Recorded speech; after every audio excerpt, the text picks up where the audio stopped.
Okay. Buenos días para todos, espero se encuentren muy bien. El día de hoy vamos a hablar de estadificación a distancia del cáncer colorectal. Mi nombre es Cristian Acosta David, soy residente de primer año de Radiología e Imagen del Hospital Universitario y mis maestros asesores fueron el doctor Matías Salina Chapa y el doctor Adrián Negreros Osuna. Los temas a tratar el día de hoy vamos a hacer un poco hablar de anatomía, epidemiología, sus factores de riesgo, fisiopatología, la clínica, los métodos de imagen, la clasificación TNM, que es lo que nos vamos a enfocar, y unas pequeñas conclusiones. En cuanto a la anatomía, tenemos que tener en cuenta que el intestino grueso es donde se absorbe el agua de los residuos no digeribles del quimo líquido, convirtiéndose como tal en heces semisólidas que se almacenan y se van acumulando hasta el momento de la defecación.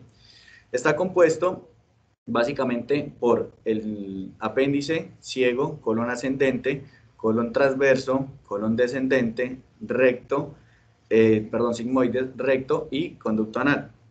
Además hay que tener en cuenta que estas aculaciones, es decir, estas formas de saco, se llaman austras y vienen o son dadas por las tenias, que son estos engrosamientos del músculo como tal.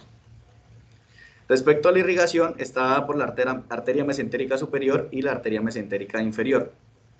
La arteria mesentérica superior irriga lo que es el colon derecho, desde el apéndice, ciego, colon ascendente, y 2/3 proximales del colon transverso.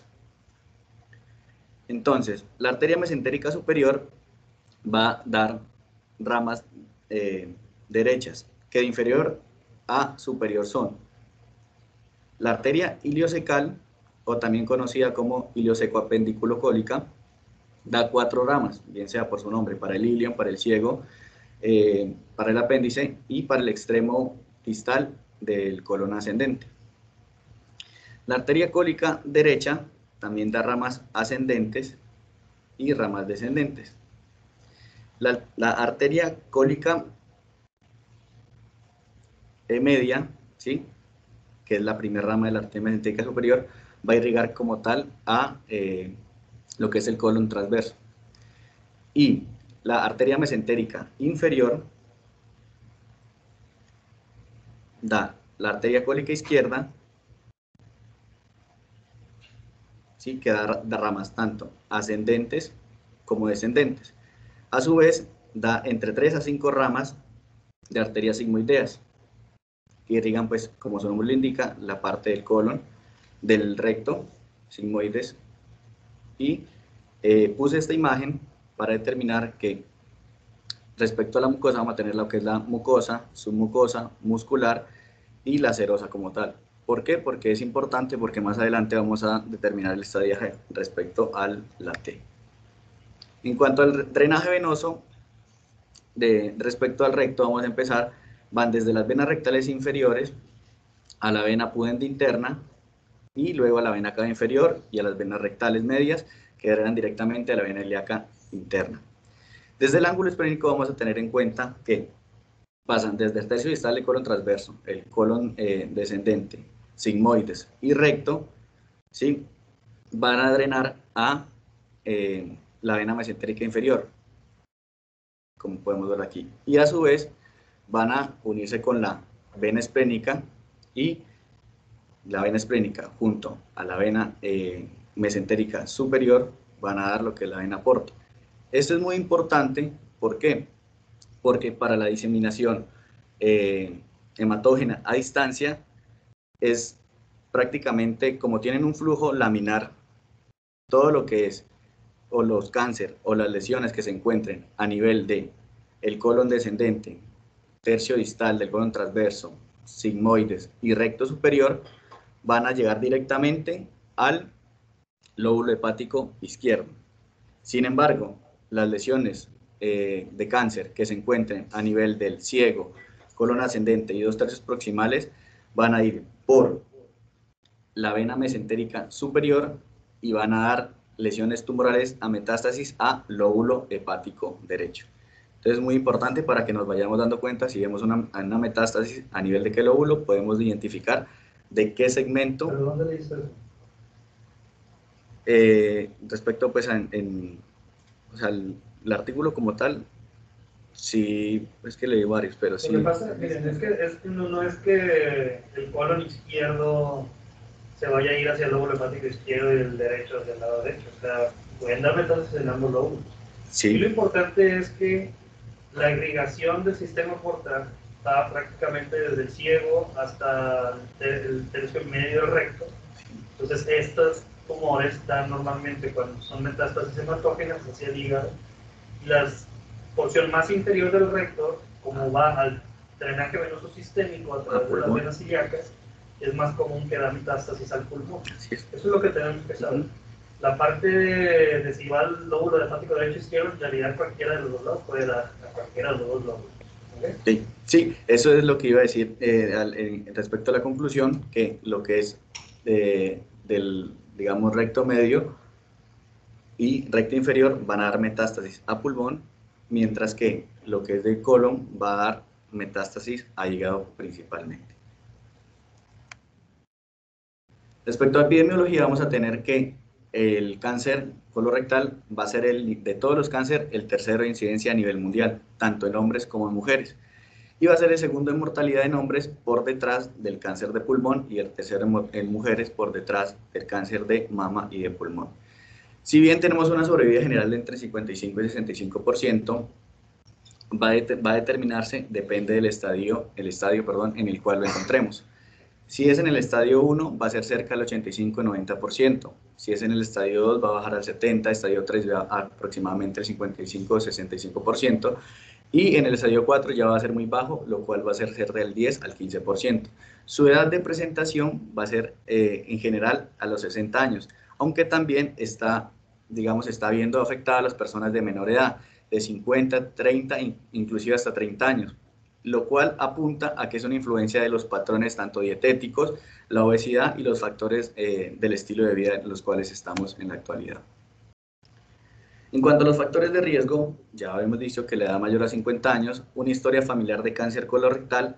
¿Por qué? Porque hay un incremento del riesgo entre 1.5 a 2 veces en las personas con una historia familiar de cáncer colorectal, pasando por una dieta rica en grasas saturadas, baja en frutas y vegetales, alcoholismo, sedentarismo, obesidad, tabaquismo y la enfermedad inflamatoria intestinal, que tiene una incidencia acumulada que va desde el 2% a los 20 años hasta el 43% después de los 40 años. Como tal, en factores de riesgo, los síndromes hereditarios, vamos a tener la poliposis adenomatosa familiar, el síndrome de Garner, el síndrome de Turcot, el cáncer colorectal hereditario no polipósico o síndrome de Lynch conocido, y los síndromes de poliposis amartomatosos, que está el de Pett-Jäger, la esclerosis tuberosa y la poliposis juvenil, así como el síndrome de Cauty. Respecto a la fisiopatología, vamos a tener tres vías. La primera es la vía clásica, la segunda es la inestabilidad de los microsatélites y la tercera es la hipermetilación de las islas CpG. En cuanto a la vía clásica, que es la mutación más temprana, hay una mutación en el gen APC, que es el gen de la polipomatosis adenomatosa coli. ¿Qué es lo que va a hacer? Este gen es un gen supresor tumoral, que se une a la beta-catenina, que la beta-catenina es como tal la encargada de inhibir como tal la señalización, es decir, va a inhibir la apoptosis. Cuando este APC muta, es decir, la beta-catenina queda libre y no hay esta apoptosis, no hay esta muestra celular programada que subsecuentemente junto al KRAS, que es un oncogen, y al P53, que es el guardián del genoma, van a hacer que haya una proliferación y va a pasar lo que se llama adenoma a carcinoma. La segunda vía se llama de inestabilidad de los microsatélites, o también como inestabilidad pues, de los cromosomas. Esta vía es importante porque es la que se presenta en el síndrome de Lynch, que es decir, el cáncer colorectal no polipósico, en la cual vamos a tener que los genes MMR, que son los genes reparadores como tal de la mucosa, van a estar fallando. Al fallar, los microsatélites estables van a volverse como tal inestables y va a generarse un epitelio hiperproliferativo, que al generar el epitelio hiperproliferativo se activa el gen BRAF, que es un oncogen. Entonces, al no haber los sistemas, digamos, de regulación, va a presentarse un aumento del pólipo dentado, dentado cerrado, y va a generar como tal una serie, digamos, de cascada, y me va a generar un carcinoma y posteriormente una invasión. Y la tercera ruta, que es la hipermetilación de las islas CpG, están asociadas como tal a los genes, que son frecuentemente estas hipermetilaciones asociadas. ¿Por qué? Porque van a haber una supresión o una silenciación de los supresores de tumor. Al haber esta hipermetilación, el genoma no va a actuar bien y va a presentarse una producción excesiva como tal y vamos a generar pues un cáncer. Los tipos de pólipos vamos a tener, unos son neoplásicos y otros son no neoplásicos. Dentro de los neoplásicos está el adenomatoso. Los no neoplásicos hacen parte del hiperplásico, amartomatoso, inflamatorio y linfoides. En cuanto a los adenomatosos, vamos a tener tres tipos: el tubular, el túbulo velloso y el velloso. El tubular, afortunadamente, es el que mayor tiene incidencia, en cerca del 75 al 85%, sin embargo, es el que menos riesgo de malignidad tiene, cerca de un 5%. El túbulo velloso, su incidencia va desde el 8 hasta el 15%, pero su riesgo de malignidad aumenta, cerca del 20 al 25%. Y el velloso, que la incidencia va del 5 al 10%, pero tiene un alto riesgo de malignidad, cerca al 40%. Respecto a los adenomas, son precancerosos y su seguimiento se determina por el tamaño, el número y las características histológicas del mismo. Si encontramos un adenoma, tenemos que evaluar tres aspectos. El primero, el número. Entre más hayan, más riesgo. ¿Y qué número entre más? 3 o más. ¿Qué tan grandes? Más de 1 centímetro de factor de riesgo. ¿Y qué características? Pues estas que les acabo de mencionar. Si es tubular, si es túbulo velloso o si es velloso. Y el tipo histológico de cáncer colorectal más frecuente es el adenocarcinoma, sin embargo también podemos encontrar el mucinoso y el carcinoma anaplásico.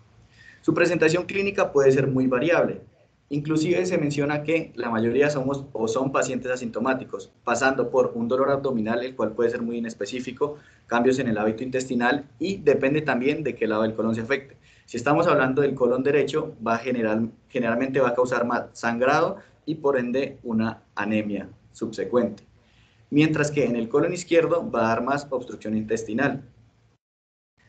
Los síntomas pueden ser sistémicos, pero pues son muy inespecíficos. Puede dar desde tenesmo rectal a síntomas ya propiamente dichos causados por la metástasis. Es importante que la incidencia del cáncer en el recto es cerca del 14%.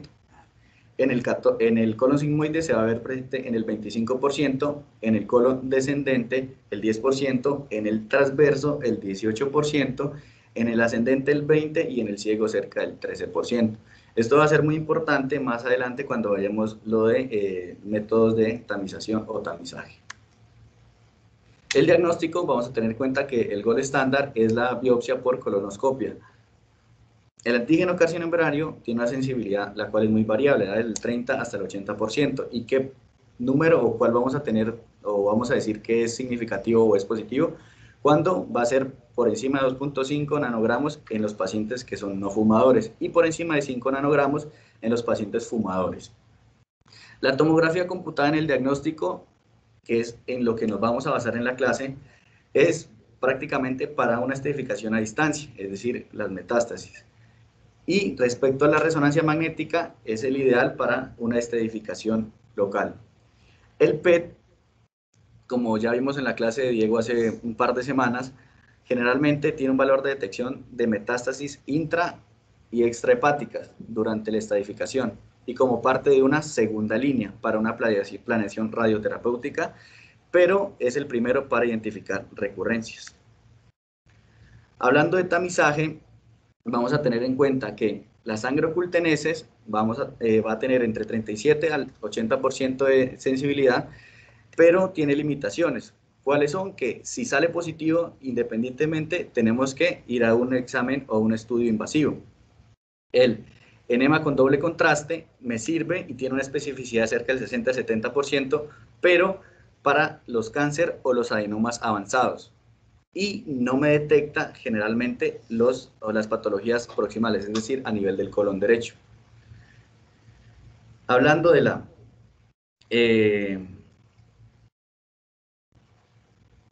la colonografía por tomografía computada, tiene una alta sensibilidad y especificidad, pero para los pólipos por encima de 10 milímetros. Sin embargo, cuando tenemos los pólipos, los identificamos independientemente, vamos a requerir un método invasivo. Todo esto nos apunta a que el mejor para el tamizaje es la colonoscopía, porque tiene una alta sensibilidad, cerca del 95%. Sin embargo, como es un método invasivo, tiene también sus riesgos, los cuales son de perforación o causar sangrados. Lo que es el tamizaje va a variar, depende de cada país. Sin embargo, en general vamos a tener en cuenta que se recomienda una colonoscopia cada 10 años después de los 50 años. Una sigmoidoscopia flexible cada 5 años. Sin embargo, como les había mencionado previamente, solo la sigmoidoscopia o rectosigmoidoscopia nos va a detectar el 40% de los cánceres, es decir, el 60% se van a ver, digamos, no se van a detectar por esto. La prueba en sangre oculta se determina que se debería hacer cada año y en enema con doble contraste o la coronografía por TAC también se puede hacer cada 5 años. Cabe resaltar que en los pacientes que ya tengan un antecedente o que tengan un familiar con cáncer colorectal se debería iniciar a los 40 años o 10 años antes del paciente que haya tenido el cáncer a la edad más joven. Me explico, si el paciente, su familiar de primer grado tuvo cáncer a los 35, se debería iniciar a los 25 años. ¿Okay? Ya hablando de la estratificación del TNM, vamos a tener que los criterios T, los criterios N y los criterios M. Respecto a las T, vamos a tener en cuenta que el TX, pues no vamos a evaluar un tumor primario. En el T0, en cuando no hay una evidencia de un tumor primario. TIS, que es cuando invade la mucosa. El T1 es cuando invade la submucosa. T2 invade la muscular propia. El T3 ya atraviesa la muscular propia, como tal hasta los tejidos. T4 se divide en T4A y T4B. El T4A va atraviesa y llega a peritoneo, y el T4B es cuando invade directamente o se adhiere a los órganos o las estructuras adyacentes.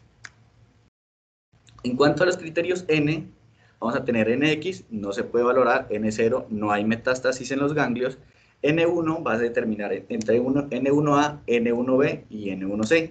En el N1A va a ser cuando hay un ganglio regional positivo. El N1B cuando hay 2 a 3 ganglios regionales positivos. Y el N1C cuando no hay como tal un ganglio regional positivo, sin embargo existen depósitos tumorales a nivel de las subserosas, el mesenterio y el tejido pericólico.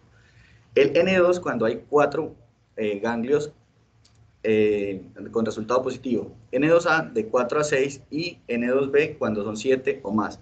Yo me hacía la pregunta de que cuáles son los ganglios linfáticos regionales y encontré pues una tabla en la cual pues, se las voy a dejar aquí. Es decir, que si tenemos una alteración o una lesión a nivel del colon descendente, pues los ganglios regionales para esta alteración son o serían los pericólicos, los cólicos izquierdos, los mesentéricos inferiores y los sigmoides. Y pues como podemos ver aquí en la tabla, para más adelante tenerlo en cuenta.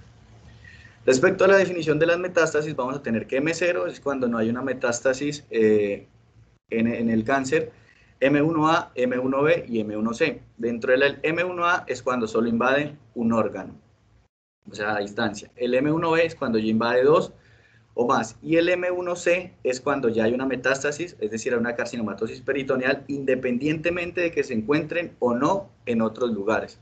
Es decir, que si tenemos una metástasis a peritoneo, así no haya en otros órganos, ya sería M1C.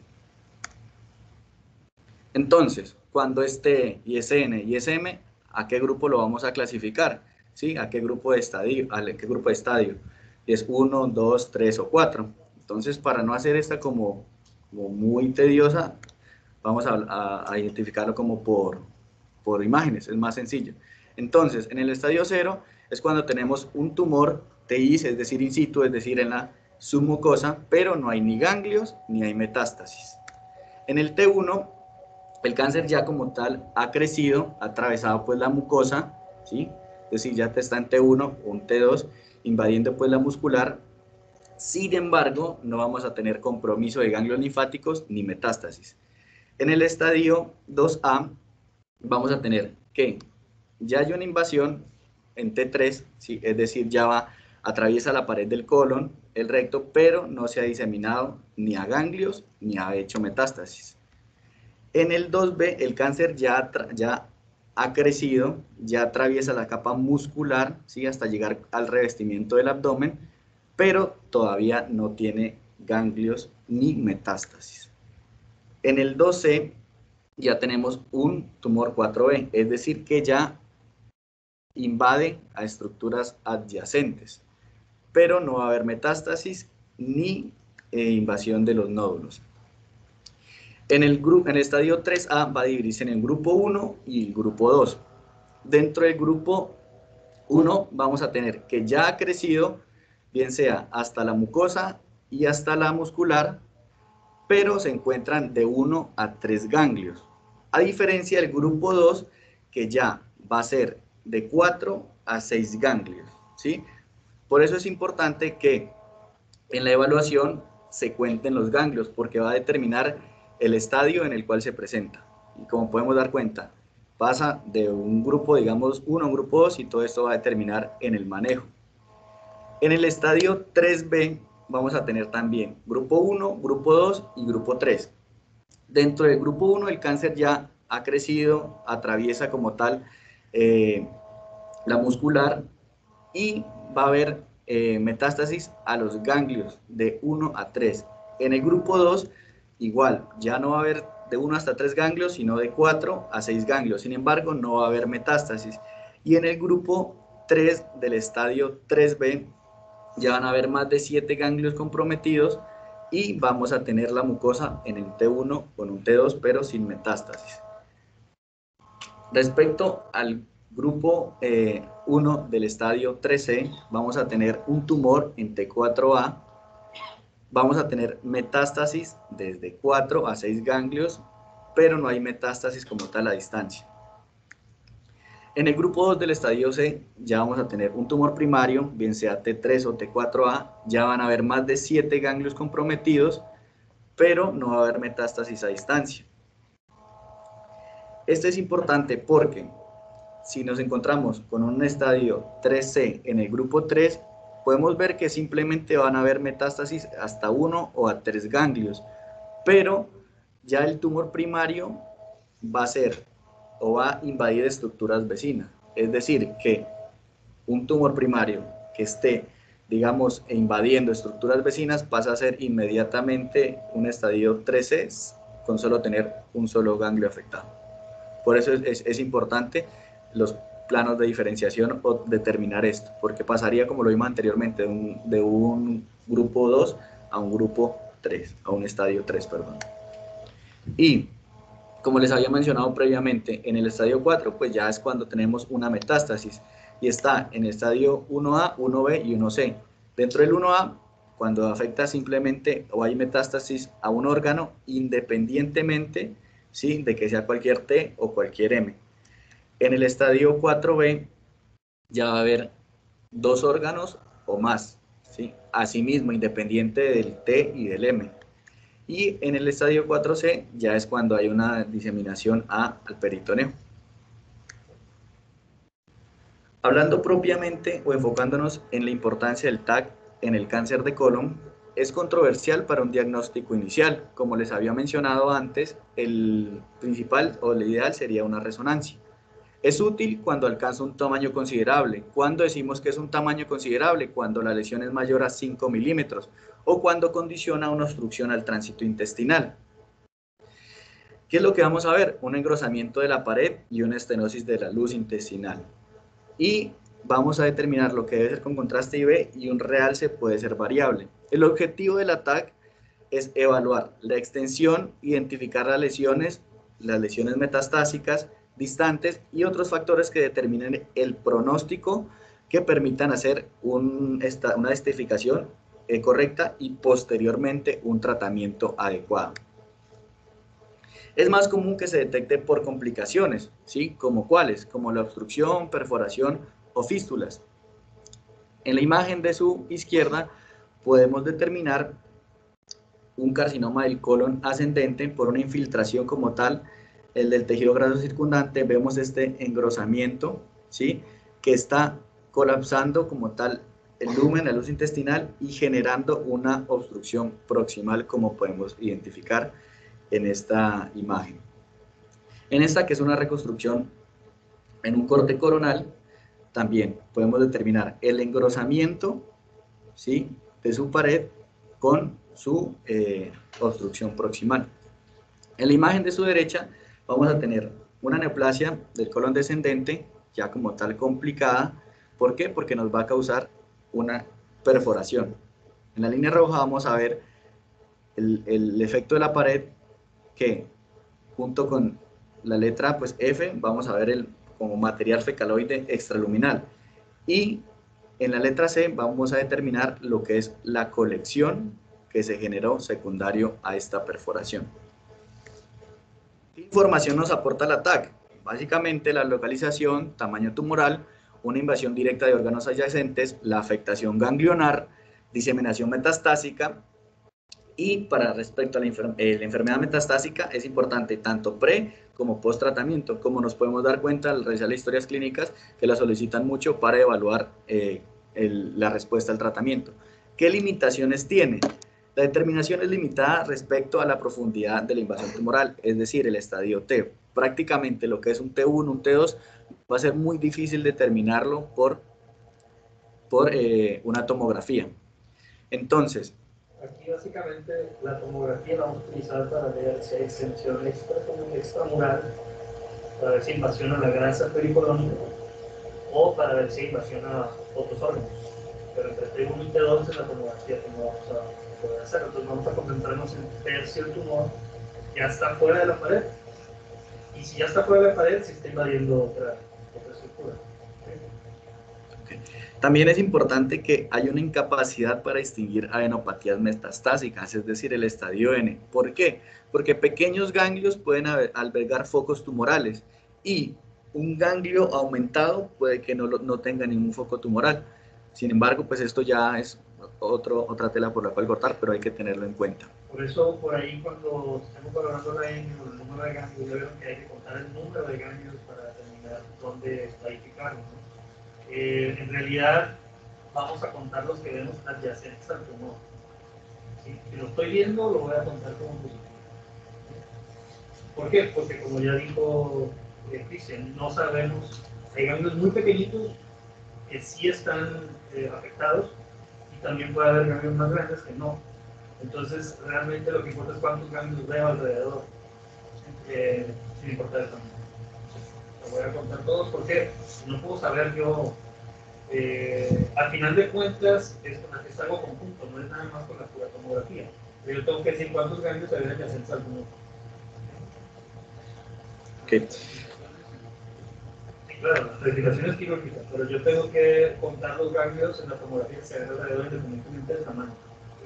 Ya la clasificación final va a ser lo que arroje el resultado histopatológico. ¿Sí? Pero para que les quede, porque para que no queden de que no, pues es que está chiquito, este no, pues sí, así está, o sea, ahí está, hay tantos ganglios que hay colonias. Ya lo final va a ser como dice el doctor Elizondo, hasta que se haga la cirugía, cuáles de esos ganglios realmente están buscando. Okay. Respecto a la evaluación de la extensión local, es decir, el estadio T, vamos a tener una sensibilidad baja, asimismo una especificidad del 61 y 67% respectivamente. ¿Y cómo se va a aparecer? Como una masa generalmente extracolónica o un engrosamiento. ¿Cuándo vamos a llamar que hay un engrosamiento de la pared? Cuando la pared tenga un diámetro mayor de 3 milímetros. Y como podemos ver en la imagen, el T1 y el T2 son prácticamente indistintos por TAC. Sin embargo, no todo engrosamiento es cáncer. Por eso la clínica va a ser muy importante, así sea una clínica inespecífica. ¿Por qué? Porque una patología inflamatoria como una apendicitis, diverticulitis e enfermedad inflamatoria intestinal también nos va a dar un engrosamiento, pasado por una colitis por radiación hasta una colitis isquémica. Por eso es bien importante preguntar y hacer una adecuada anamnesis. En esta imagen vamos a tener a un masculino de 69 años con una masa abdominal y un síndrome anémico. Como podemos darle, y si recuerdan, todo síndrome anémico hay que buscar hacia colon derecho, ¿sí? Podemos ver el engrosamiento en todos estos cortes de tomografía de abdomen, en los cuales vamos a ver un engrosamiento de la pared que claramente va a estar de más de 3 milímetros. Y aquí pues tenemos la muestra anatomopatológica como un adenocarcinoma. En el estadio T2 vamos a tener tumores con engrosamiento asimétrico en los que se preserva la capa del músculo liso y la grasa pelicólica adyacente. Como les había mencionado previamente, la TAC no es capaz de determinar si es T1 o T2. En esta vamos a tener una neoplasia del sigmoides en un T2, en un corte axial y en una reconstrucción en sagital. Como podemos ver, hay un engrosamiento leve del colon sigmoides. Es una femenina de 49 años de edad con una rectorragia, ¿sí? Referí a un estudio porque para determinar una, digamos, lesión colorectal primaria. En esta podemos ver su engrosamiento a nivel del colon sigmoides. Como pueden darse cuenta, son cambios muy sutiles. Es decir, que tenemos que tener como un orden y una sistematización al revisar los TAC, porque se nos pueden pasar por alto. Respecto al estadio 3, T3. Bueno, está bien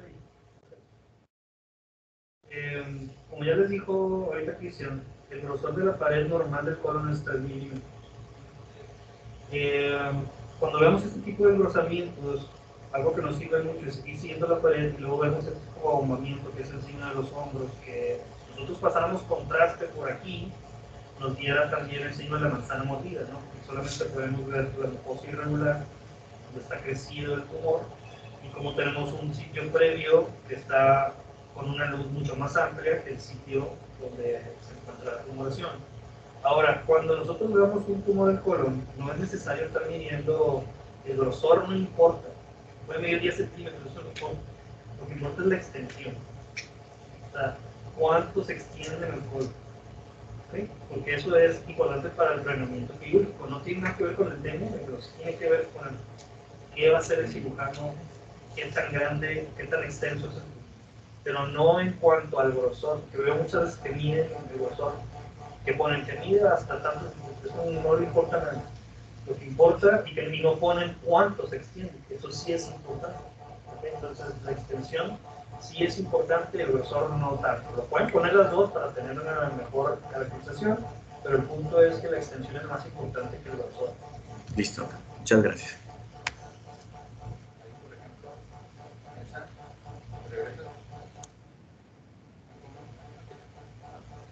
Perdón, aquí por ejemplo ven estos que están aquí, ¿no? Aunque estén muy pequeñines, o sea, si ya estás viendo está toda la parte que está, obviamente es invadible y demás. Ese es un punto. El otro punto que aquí es muy fácil de identificar, estamos en la clase de cáncer de colon, está muy bien y aparte están poniendo uno, pero probablemente si vieran este sería un problema, ¿no? Porque tú dices, bueno, ¿y este será un pólipo? ¿Este será engrosamiento? Ese es en el día a día, ¿no? Quítale la selección, o sea, el sesgo de selección, estamos en una clase como esta, realmente la situación que nos vamos a enfrentar, de estar interpretando que aquí parecería como que la pared está bien y aquí a lo mejor parecería, y le empiezas a ver.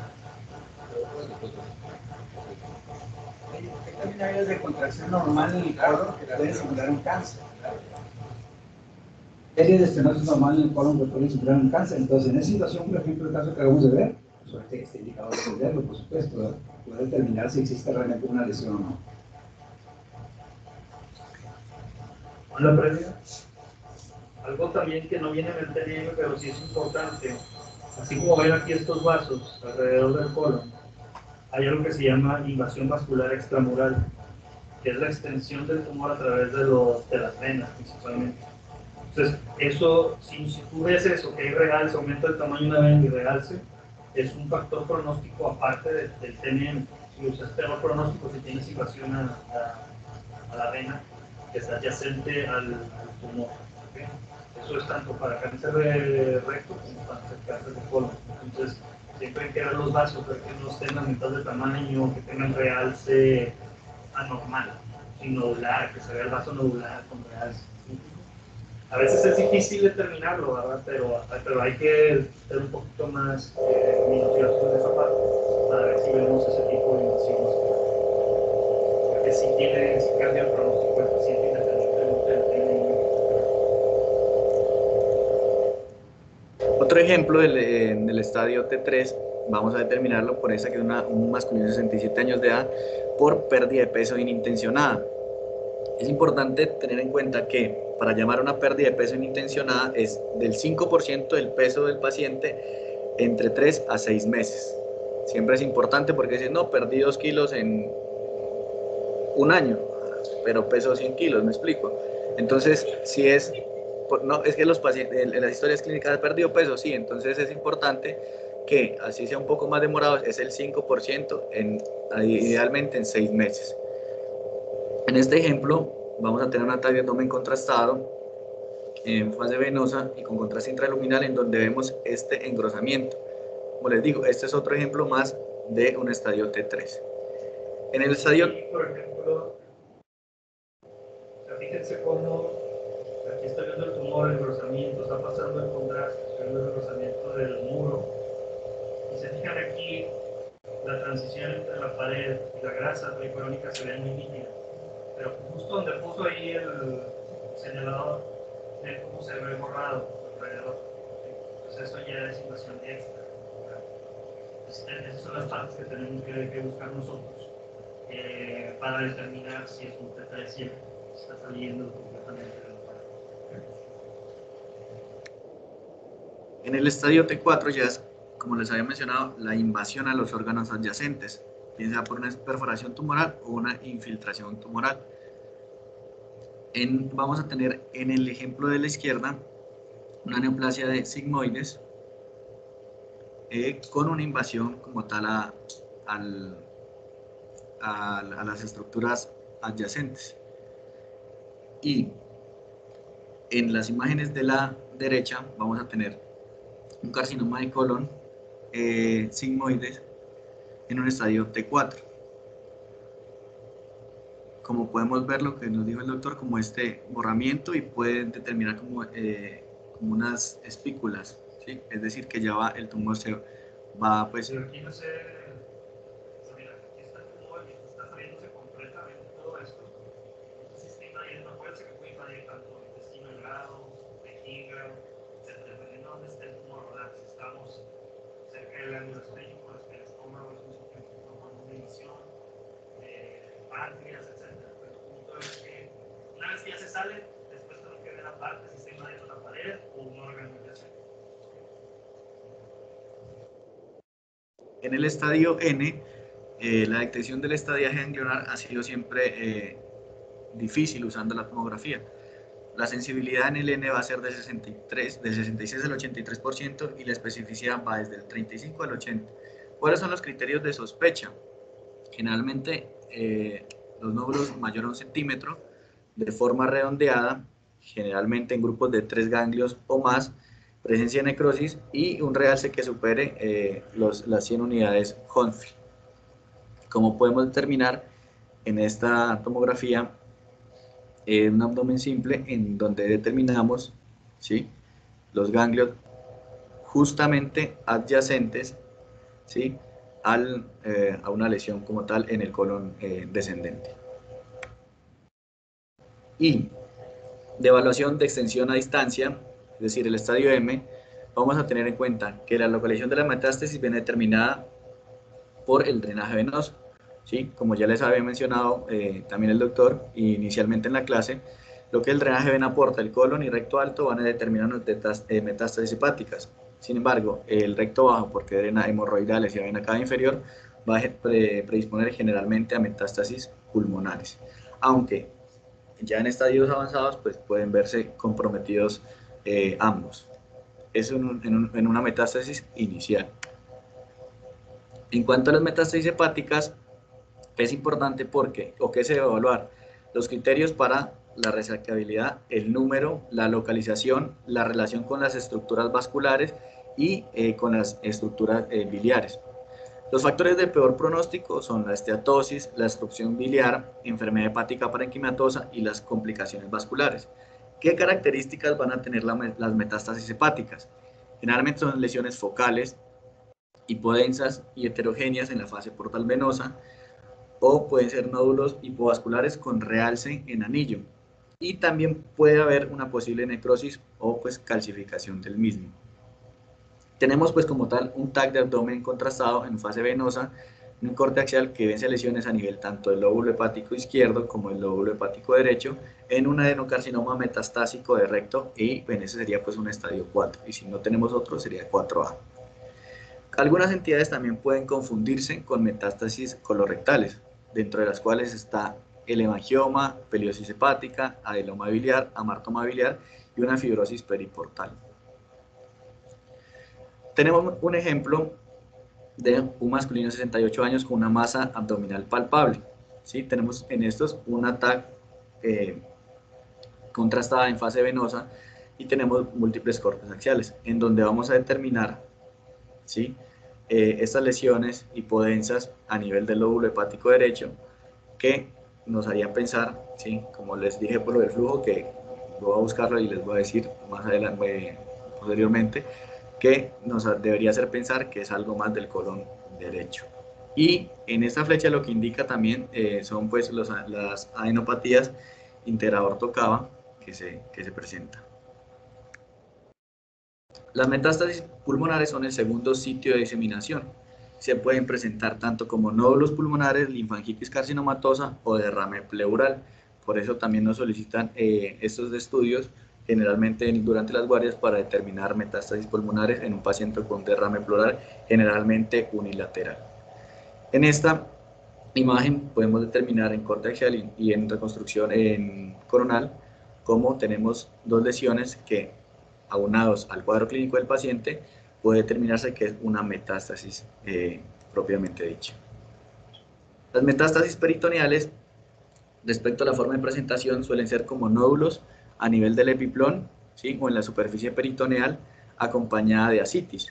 En casos avanzados ya se extienden como masas sólidas que se pueden determinar a la palpación del paciente, ¿sí?, y se conoce como el omental cake, ¿sí?, como el pastel omental, como podemos determinar en estas imágenes.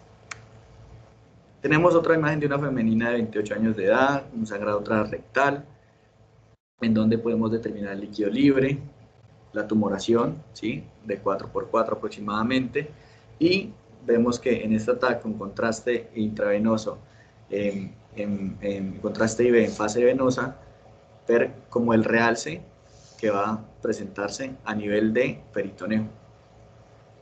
Es el aumento. Obviamente el aumento mayor. Así es. Para recaptar peritoneo, pero el punto es que cuando veamos esta parte, eso es a lo que se refiere más el aumento al T. Cuando hay un aumento de la densidad nodular, retículo nodular a nivel del aumento mayor. Ese es el pastel aumentado. La otra que veíamos es más un implante peritoneal. Respecto a las conclusiones, que la amplia presentación del cáncer de colon es importante el estadiaje para determinar un tratamiento adecuado. Por eso tenemos que determinar o tener una estratificación más precisa para ayudarle al clínico y al quirúrgico en su abordaje. La estratificación radiológica está basada en tomografía de tórax y abdominopélvica, cuyas limitaciones principales son el estudio de la afectación parietal y ganglionar, como ya habíamos mencionado previamente. Y eso sería todo. Muchísimas gracias por su atención. Y algo pues que cada vez nos exige más como radiólogos es estar al tanto de toda la parte genética de los tumores, porque acuérdense que hoy más que nunca, o sea, el objetivo de la medicina pues es la medicina de precisión, ¿sí?, el tratamiento adecuado en el paciente adecuado, la dosis adecuada, todo específicamente para el paciente, y eso va de la mano de la adecuada caracterización de la tumoración, ¿sí? Al entrar, por ejemplo, en medicina, uno tenía, bueno, al menos cuando yo entré, pues uno tenía la idea de que todos los cánceres eran lo mismo, ¿verdad? O sea, todos los cánceres de colon, cáncer de colon, ¿sí? Pero el punto es que, pues dependiendo de las mutaciones, ahorita mencionamos algunas, como el gen del BRCA, el gen del CARAS, el ELRA, todos estos genes son muy importantes porque dependiendo de la mutación, los tumores presentan patrones de resistencia a las terapias normales y entonces hay que dar terapias dirigidas para tal o cual mutación. Otra parte muy importante es la inestabilidad microsatelital, que normalmente la inestabilidad microsatelital confiere en realidad un mejor pronóstico en los pacientes que la tienen. Cuando hay inestabilidad microsatelital, esto también tiene que ver con nosotros. Entonces, esto se hace actualmente aquí con nosotros, se mandan los tumores a hacer el análisis genético para saber cuál es la mejor opción de tratamiento. ¿Sí? Sobre todo cuando estamos hablando de enfermedad avanzada, que se le da una terapia sistémica. Claro que el tratamiento ideal, ya sabemos que es la cirugía oportuna, ese es el tratamiento curativo. Pero, pues con las nuevas terapias, inmunoterapia, etcétera, es bien importante conocer el perfil genético del tumor. Una de las partes que tuve la oportunidad de trabajar en el MDH, que fue el artículo que recientemente fue publicado, fue el análisis cuantitativo de la imagen de los tumores de colon para ver si podíamos predecir aquellos que tuvieran la mutación en el gen BRAF de los que no. Entonces, a través del análisis cuantitativo de la imagen, la radiómica nos permitió ver que a simple vista pues no tenemos una diferencia entre los tumores. Puedes tener dos tumores de colon derecho, sin embargo, el histograma y sobre todo algunas características del mismo son estadísticamente significativas diferentes de los que tienen virus positivo de los que no, que son cosas que no podemos ver nosotros con el ojo, pero es hacia donde vamos nosotros como especialidad en un futuro no muy lejano. Cuando pongamos una ROI, una de interés, en lugar de darnos confirm, nos va a probablemente decir que este tumor tiene probabilidad del 95% de tener mutación en gen virus, o este tumor tiene una probabilidad de tanto de ser resistente a tal quimioterapia.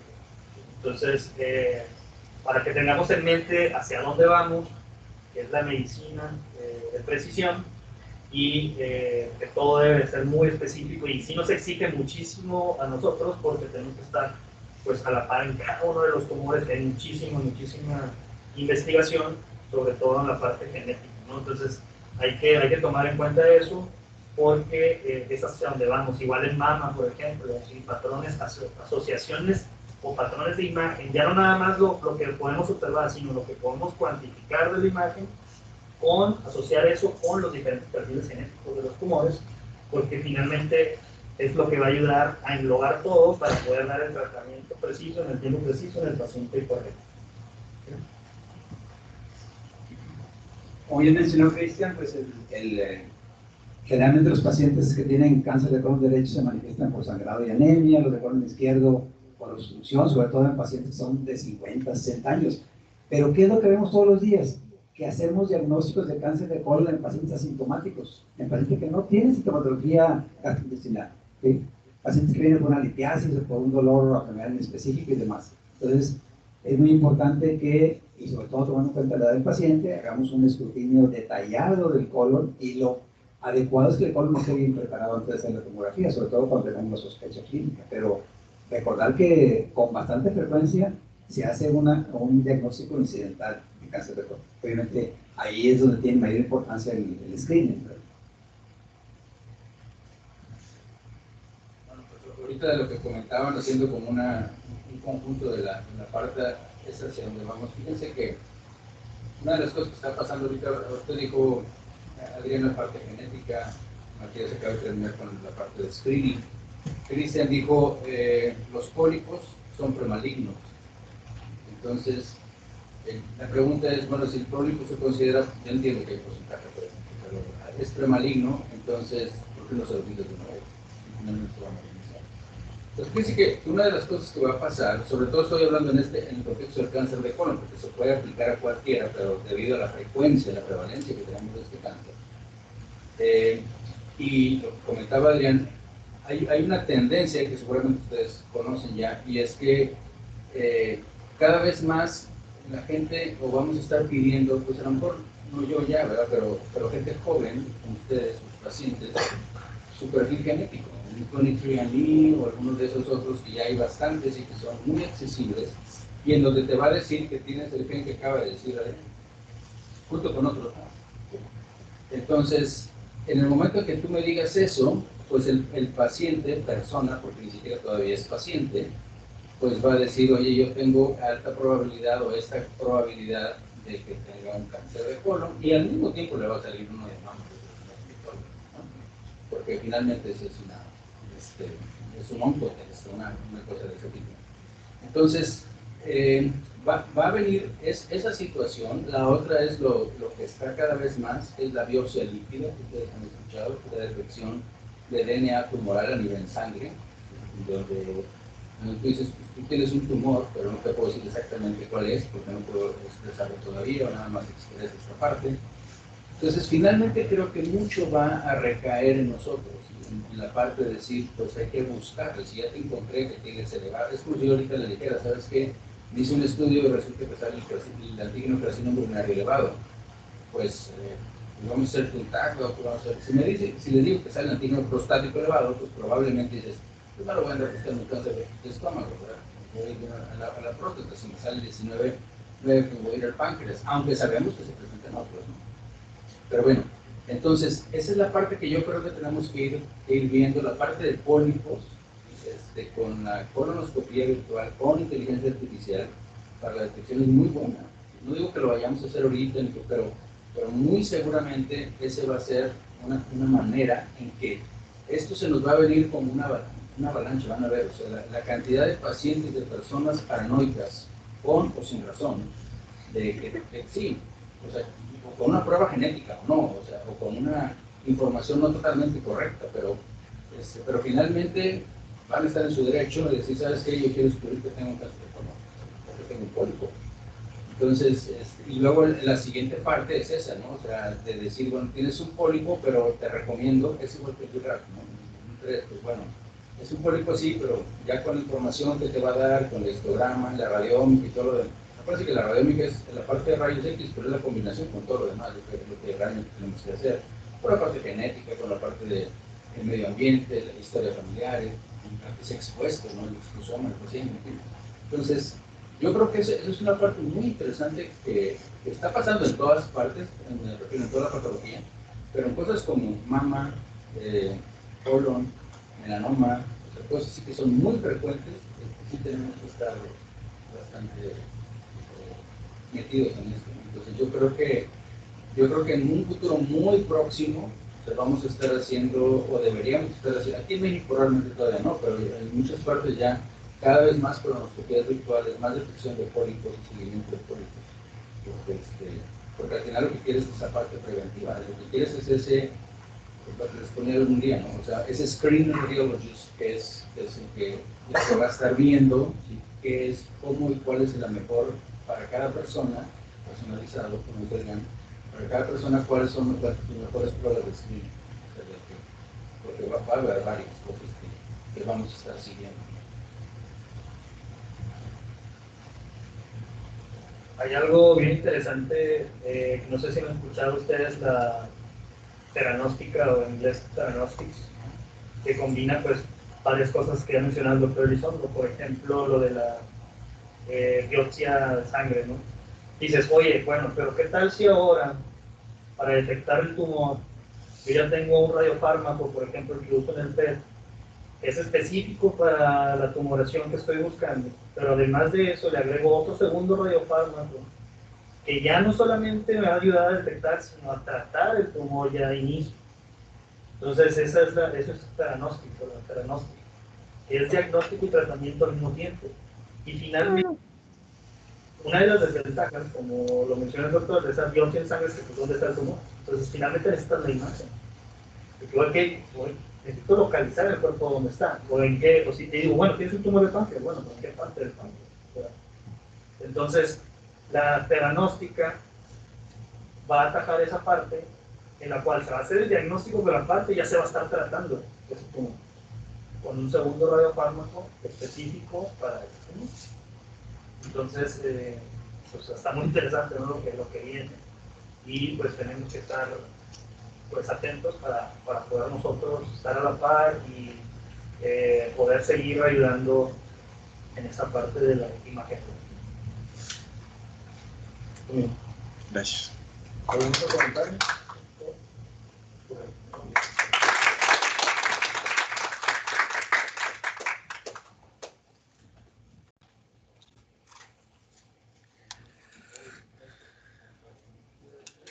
Muy bien.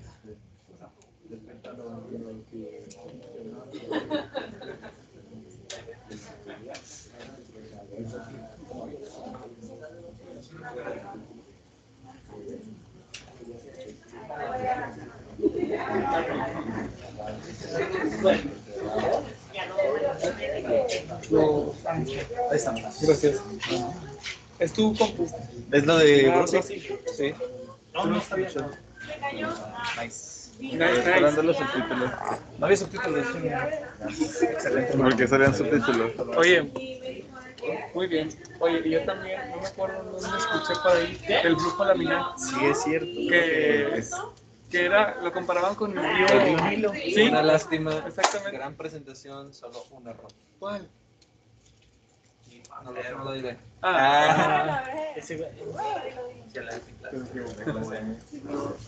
Un control del público. Del público de cultura. No hay manejo.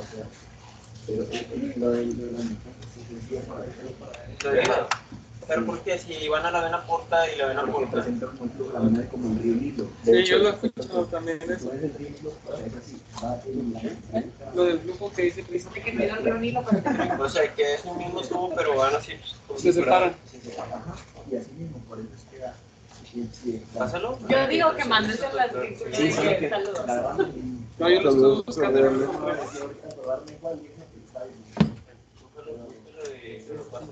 No, yo también, o sea, no lo dudo. O sea, también pienso que el grupo, o sea, que no es como una mezcla del 100% de la sangre en la Avena Porta y ya se distribuye. Y así. O sea, probablemente Yo escuché desde el primer semestre de la carrera en anatomía, el maestro nos dijo que las amibiasis intestinales del lado de la no, nadie, no se pelaron.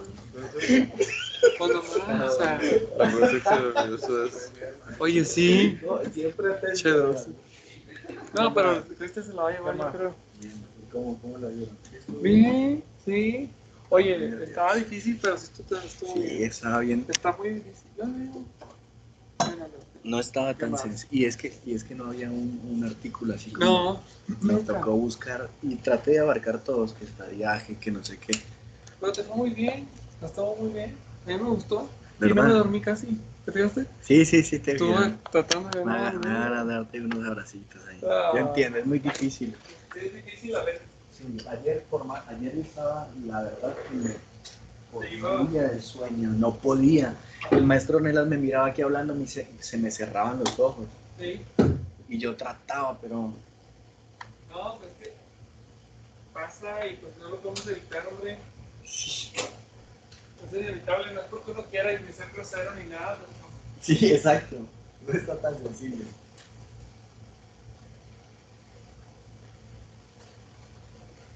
¿Tú le llevas la compu, bro? Sí, claro. Sí. Voy al baño, ¿eh? ¿Sí no te veo? Sí. Sí, ¿no? Hicimos mucho menos secos que ayer, que ustedes. Y sí, hicimos mucho menos que ustedes. Es que ya nos íbamos a dividir, pero